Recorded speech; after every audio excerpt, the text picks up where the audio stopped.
এই হাদিসটা এখনো বুঝতে পারি না। আমি অনেস্টলি বলছি, আসলেই বুঝি না যে নারীদেরকে সৃষ্টি করা হয়েছে, স্ত্রীদেরকে সৃষ্টি করা হয়েছে পাকা হাড় থেকে।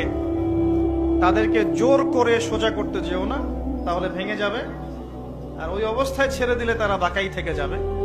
উত্তম নসিহতের মধ্য দিয়ে তাদের সাথে চলতে হবে। আল্লাহি, এর চেয়ে কঠিন কোন হাদিস আমার জীবনে আমি পড়িনি এবং জানিও নি, বুঝিও। মানে রাসূলুল্লাহ সাল্লাল্লাহু আলাইহি ওয়াসাল্লাম যে বলে গেছেন, নারীদের চেয়ে বড় কোনো ফিতনা আমি রেখে গেলাম না আমার উম্মতের পুরুষদের জন্য, এর চেয়ে বড় হাদিস এবং ফিতনাময় হাদিস আমি আখিরুজ জামানে দেখি না।